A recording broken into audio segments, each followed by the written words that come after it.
Welcome back to Cloud 2K, and today I'm back with another article reaction. Today we're on Bleacher Report, an article by Zach Buckley. Shout out Zach Buckley. November 29th, which is yesterday as I'm recording this, as you're going to see it on the same day. So yesterday the article came out. Blockbuster NBA trade ideas that build new contenders. And I'm already front page seeing a pretty crazy trade idea. So I wonder how many, can I see how many there are? I don't want to get too far down. Yeah. I just saw Golden State, so I don't want to look too far. But we'll look at what they have to say. The NBA trade market is creeping closer to its unofficial opening, which would be December 15th, where people can be traded with their contract extension and all that kind of things. We're here to hypothetically speed things up. Teams might take a little more time to really start talking trades. The pool of trade-eligible players will exponentially increase in mid-December, but we don't have to and don't want to wait that long. Fair trades are really fun. Not when we have trade machines that are ready to cook up a batch of blockbuster ideas capable of creating new championship contenders. So I saw Golden State on there, and like maybe OKC because they have a bunch of first round picks, and they really won't have Chet Holmgren probably for a good part of the rest of the season. So maybe they look for a center there. I don't think the Celtics could really trade for anything because of the contracts they have and the players they have. I don't think they want to trade for anything. The Lakers they might have in here, they might consider them contenders. I don't really know. But like I said, we saw Golden State's the first one. So let's go ahead, go down here, and look at the trades. The first trade, Golden State finds a second scorer.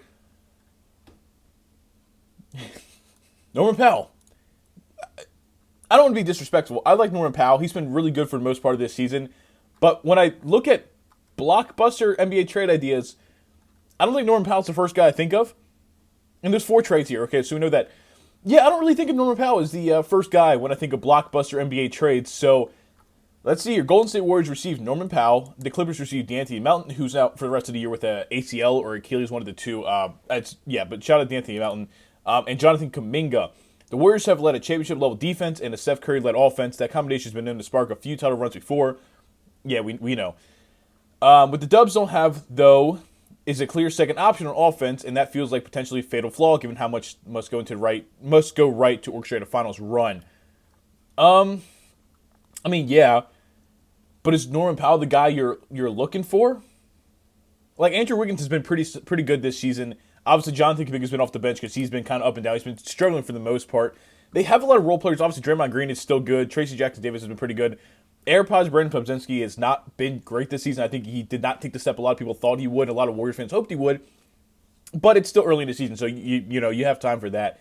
I mean, moving on from D'Anthony Melton makes sense because I think this was the last year of his contract as well. Maybe he had one more year left on it, and he's not going to play the whole year, so you might as well try to find somebody. Because, yeah, they're playing really, really well right now, and they've had a couple bad losses recently, but it's like this might be one of the last years that this team can really make a championship run, so you might as well go all in. Norman Powell is just like, he's a good scorer. Is that going to be, do you think Norman Powell's the second option is good enough to win a championship? If you do, then okay, I can't really argue anything with you, I guess. But, I don't know. I just don't think that's enough. I think the Clippers getting Jonathan Kuminga, they might like that. They have kind of an older team over there. They don't really have a lot of young pieces. And, I don't know if they're really trying to contend or not. They have some good wins. They have some bad losses. So I don't really know. I don't know if they would even want Jonathan Kuminga for the way Norman Powell's playing right now because I think they're trying to be somewhat competitive. But I guess Jonathan Kuminga might be better for the future than Norman Powell because Norman Powell's 31 already. So that's interesting. That's why they could consider buying high on Norman Powell. Is it fair to be skeptical about a 31-year-old playing at a higher level than ever before? Yes, it is. Absolutely. Okay. But if this late career breakout is remotely sustainable, then that's plenty of production added without breaking the bank. They talk about the resurgence of Andrew Wiggins. Andrew Wiggins was obviously really, really good for them in their finals run in 2022, and then it's kind of been rough since. Klay Thompson's gone. Buddy Hield started the season really, really good. It's kind of slowed down a little bit. I don't know. Yeah, they are selling Lone Kuminga. You're selling a guy potentially part of your future for a 31-year-old role player that might be. I don't think he's going to help you get to the championship. I don't think so. And then the torn ACL for D'Anthony Melton. I don't know. I don't know, man. They talk about Kawhi Leonard's absence, so it's how long are the Clippers going to be trying to really fight for a playoff seeding? Steve Ballmer's going to want to be in the playoffs. They got the new arena. They're going to want to be selling tickets, and playoff tickets in that arena are probably going to be expensive, and it's going to get him a lot of money. It's a weird first one. Oh, wow. Zion Williamson gets the Hornets buzzing. The, the Charlotte Hornets receive Zion Williamson. The New Orleans Pelicans receive Saloon, Grant Williams, who also tore his ACLs out for the season. Cody Martin, Micic, a 2027 first-round pick, top 2 protected via Dallas, a 2027 first-round pick, a lot of protected via Miami, and a 2025 second-round pick, their own pick. So, top 2 protected from Dallas. They're going to get that because Dallas is going to be a playoff team. 2027 first-round pick from Miami.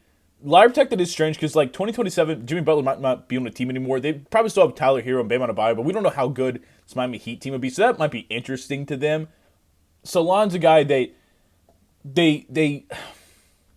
I guess, yeah, because they don't really have a lot in that front court, especially now Grant Williams out for the season. Obviously, they have Miles Bridges. He might. I mean, the thing about this, Salon, Cody Martin, and Micic are bodies because we know the Pelicans have been dealing with a lot of injuries. So these are just like bodies, and Zion Williamson actually isn't playing right now either. We actually don't know how long he's out for. So that's another thing. Is like the Hornets are trading for a guy who is very, very injury-riddled, just like their current superstar, LaMelo Ball has been. He's been fantastic this season, but we know in the years past, LaMelo Ball has been a guy that's get injured quite a bit. So a LaMelo Ball Zion pick and roll, that fast break, that might be pretty fun. I don't know. The Pelicans clearly carried high hopes into the season. If they didn't, they never would have sacrificed Dyson Daniels and a pair of first-round picks to get DeJounte Murray this summer.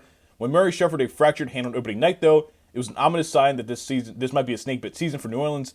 The Pelicans buried in the Western Conference standings and saddled by an injury report that has at times reached the length of a short story. Yeah. Maybe a franchise reset's in order.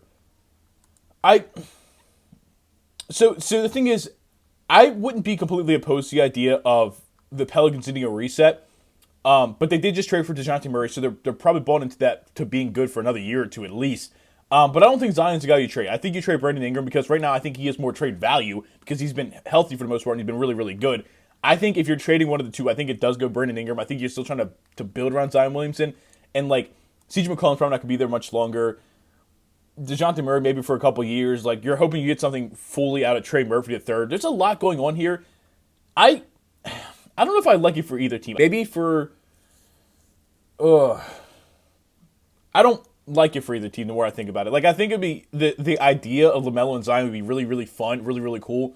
I just don't think it's going to work out on the court the way you would think it would work out on paper. So, I don't know about that one. Next, the Magic move all in with LaMelo Ball. So, I'm guessing this Zion trade doesn't happen if this trade happens because you're not going to trade LaMelo Ball and then bring in Zion Williamson, whatever. Magic move all in for LaMelo Ball. Interesting. The Magic receive LaMelo Ball. The Hornets receive Cole Anthony, Anthony Black, Jet Howard, Tristan Da Silva, 2027 first-round pick, 2029 first-round pick, and a first-round pick swap in 2028 and 2030. So pretty much they get two more first-round picks, and they swap to Cole Anthony. I like the Anthony Black pickup for them. But, like, this is the Hornets kind of selling out on their team right now. Like, they're fun right now. LaMelo Ball is the biggest reason they're fun right now. So I don't like it. I like it for the Magic. I think it brings them a lot of what they need. They need playmaking. They need scoring. I mean, Franz has been phenomenal since Paolo's been out. And obviously when Paolo, the start of the season, was like damn near an MVP candidate because he was playing really, really well. And I think when he comes back, they're going to have a lot to figure out between Franz and Paolo. And, I mean, LaMelo, I don't know how the ball gets shared between Paolo, Franz, and LaMelo Ball. Because LaMelo Ball wants the ball a lot. Paolo deserves the ball a lot. Oh, LaMelo Ball deserves the ball a lot as well. I don't want to say he doesn't deserve it. He deserves it a lot. And Franz has now shown he deserves the ball a lot too. I think Franz could work a lot better off the ball. I think Paolo... the thing is, Paolo and LaMelo, I'm kind of trying to figure out how they work off the ball with each other. Because we haven't seen Paolo with like a top-level point guard yet. We haven't seen Franz with the top-level point guard yet either, to be completely fair. Because, I mean, Jalen Suggs has been fine, but he's not anywhere near the level of a guy like LaMelo Ball. LaMelo Ball fits that description about as well as anyone who could be reasonably connected to the trade market. And while certain members of the Hornets faithful might scoff off that characterization, this is Ball's fifth season in Buzz City, and Charlotte feels no closer to contending than it did when he robbed the number 3 pick. I think it's just bad front office. They bring in they draft Brandon Miller. They draft LaMelo Ball. That's 2 good picks. Trey Mann's been pretty good. I think Trey Mann was a good find for them as well off the Thunder.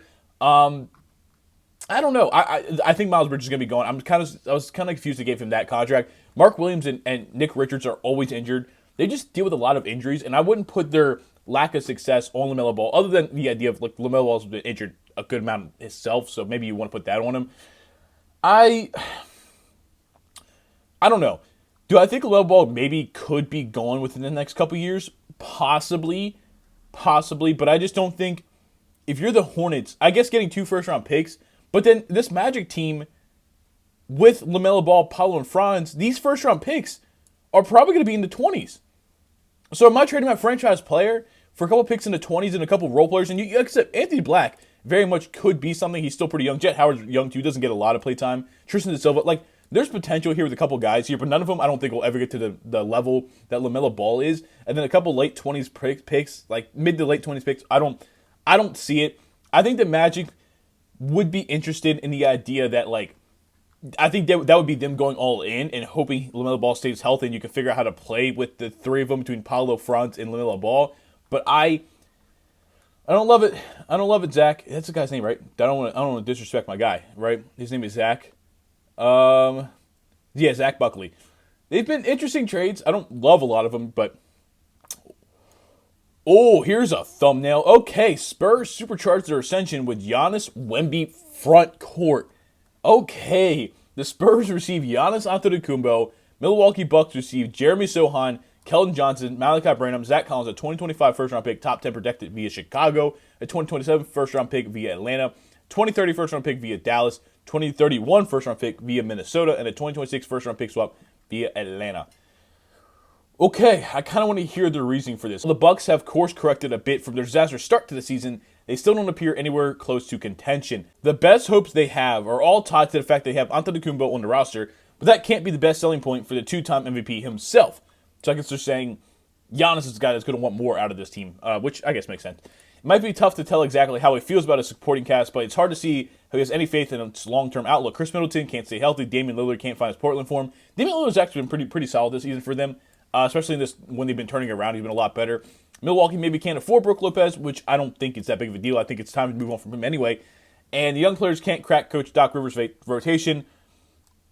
Yeah. Yeah. I don't know. Things look bleak for the Bucks, which has the hoops world wondering aloud how much longer Antetokounmpo sticks it out. As Western Conference team executive told CBS Sports Bill Ryder earlier this season, teams are circling and hopeful that Antetokounmpo might win out sooner rather than later. Okay. So obviously buying into the Spurs being good right now, which I think is a very, very dangerous game because Wemby's been really, really good. He was a really good rookie. He started the season kind of slow, but then since picked it up. But Giannis wants to win a championship, man. And I think the only way he leaves Milwaukee is for, not a guarantee, but like he goes to a situation like, oh, I can win a championship here. And Jeremy Sohan's been a lot better this season. Keldon Johnson's had his good moments. Malachi Branham, Zach Collins. It's a lot to move on, but it is Giannis. I think Giannis is probably the second best player in the NBA right now. I know in the MVP ladder, I only think he's top 3, which is another problem. I think he should be in the top 3. Because I really think he's the second best player in the league right now, behind Nikola Jokic. And you could even have an argument for that. He's better than Jokic. I don't agree, but I'm not gonna say you're wrong for that. I think it's a fair argument to have. But I don't know. I mean, you lose some bench. I guess what kind of lineup? Like Devin Vassell's now back, so like you're looking at like Chris Paul, Devin Vassell, Harrison Barnes at the 3, then I guess Giannis and Wemby. The problem is Wemby ready to be the second best player on the championship team right now? Like this year, is he ready to be the second best player? And that's where I'm kind of worried about it, because Chris Paul has been pretty good for his role this season, but obviously this isn't the 2015, 2014, even the Hornets version of Chris Paul. That's long gone. Devin Vassell is a good young piece. He can be a 20-point per game scorer. Harrison Barnes was just Western Conference Player of the Week, so shout out my guy Harrison Barnes. I don't know. This is interesting. I would actually like to see it. I just don't think this is like, if this hypothetically happens at the trade deadline this year, they're not a championship team this year. It might be tougher even next year, because I think Wemby still has a bit to develop to be the second best player on the team. You don't know how long Chris Paul might be going after this season. So there's a lot there. You don't really have a lot of point guard play outside of that, especially now you're trading Malachi Branham as well. You really kind of gut your team, but you're going to gut your team regardless if you're trading for Giannis. And, I mean, they get 2025 first-round pick, top 10 protected via Chicago. Chicago loves to be in that late single-digit early teens, so maybe you get that like back under the lottery. 2027 first-round pick via Atlanta. We have no idea what's going on with Trae Young, so he might not be on the team. Maybe that's something. 2030 first-round pick via Dallas. I'm assuming Luka's still going to be there, so they're probably going to be a good team, a playoff team. And then a 2031 first-round pick via Minnesota. I'm assuming Anthony Edwards will still be there. Other than that, I don't really know who else is going to be there still, so they're probably going to be a playoff team. I mean, 2026 first-round pick swap via Atlanta. Do they get best or worse? Do we know that? Or is it just like, oh, we get Atlanta's pick and the Bucks or the Atlanta gets our pick? Maybe that's what it is. This is a big, big trade. And just for the hell of it, I would love to see it happen because I think a Giannis and Wemby front court would be insane. The only problem I would foresee with this front court is that it's going to make Wemby more into a shooter, trying to space out the floor for Giannis. And we know Wemby has the ability to shoot, but he's never really been a great three-point shooter, so maybe that would, I don't know, I think this would stunt development a little bit, but he's already really good. So very, very interesting trades. Let me know which one was your favorite, which one was your worst. I think my favorite is the Giannis and to Spurs. I mean, that'd be really cool. That'd be really, really cool. I think my least favorite, I mean, the Norman Powell one, like, kind of sticks out, but, like, the Norman Powell one, I could actually just see happening, so I'm not going to say it's bad. I think it's Zion going to the Hornets. I think that's like the least likely one. I think that's the worst one of the group. So we're going to go with that. And yeah, let me know what you guys think in the comment section below. Go down, like this video, comment, subscribe. Trying to hit 500 subscribers. And I cannot do that without you guys. I will see you guys next week. Peace.